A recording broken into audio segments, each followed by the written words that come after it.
Bent, New Mexico, a place where nothing is meant to burn but the desert sun. But in the early hours of January 22nd, police responded to a call on Nogal Canyon Road, not for a family tragedy, but for a raging fire. The object burning was a 2007 blue Subaru, and inside that vehicle, investigators would uncover a triple homicide so savage. Pretty upset. He was looking for Vic when we were up there the other day. Who had passed away in 2023 and had since been occupied by his closest relatives. You can make an argument that Bakersfield being a terrible place. It would shake the quiet of Otero County to its core. When first responders extinguished the blaze, the horror was immediate. Inside the melted wreckage, they found not just metal and soot, but a human skull and a rib cage. The Office of the Medical Investigator later confirmed 3 badly burned bodies were stacked inside the car. At least one victim had suffered a gunshot wound to the head.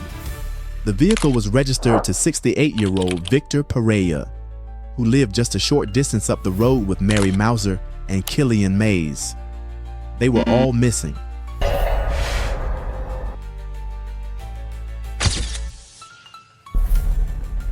The scene wasn't just a discovery, it was a clear attempt to destroy evidence, with police quickly identifying gasoline as a chemical accelerant. But the killer, or killers, had already made a crucial mistake days earlier.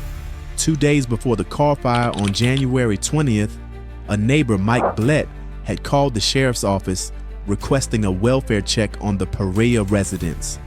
Blett had been communicating with Kane Mayes, a 27-year-old man who lived nearby and was the stepson of Victor Perea. Mayes initially told Blett that everything was okay, but then later called the sheriff's office himself to cancel the welfare check. When officers did enter the home later that day, the scene told a very different story from what Mayes had claimed.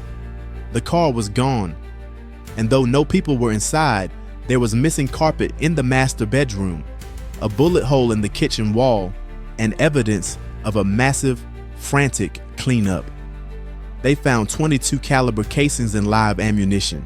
They found traces of blood, and then they found the cleanup kit, an ice chest containing an empty bleach container, hydrogen peroxide, and latex gloves. Kane Mayes. And another trail led police to Mayes' stepsister, Cassandra Douglas, 28, in Roswell. She initially lied, telling police she hadn't seen Mayes since before the fire, but surveillance footage and witness accounts soon broke her facade. When confronted again after Mayes had been arrested in Mississippi, Cassandra's story cracked wide open. In a horrifying confession, Douglas told police that she had gone to the victim's home with Mayes on January 16th. She claimed she saw the bodies of Perea, Mauser, and Killian Mayes already wrapped up in sleeping bags and trash bags. Kane Mayes told her he had found them dead and needed to get rid of the bodies because his DNA was all over the scene. Douglas didn't run. Instead, she helped.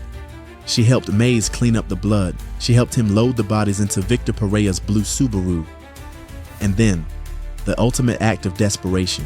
They drove the vehicle up Nogal Canyon Road, flipped it over using a pipe, doused it in gasoline, and set it on fire.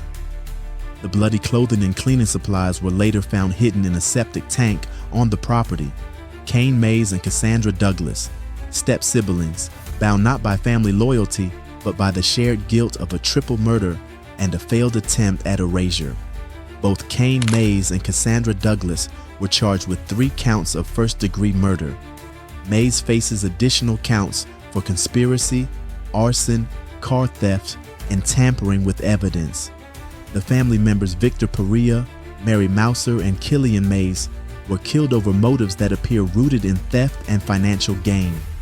Their lives ending not in a dignified funeral home, but in the desolate wreckage of a burning car. A sickening end to a terrifying crime that started with a gun, a cleanup kit, and a chilling decision to cancel a welfare check.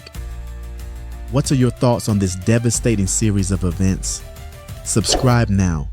Stay tuned for more murder, motive, and mayhem.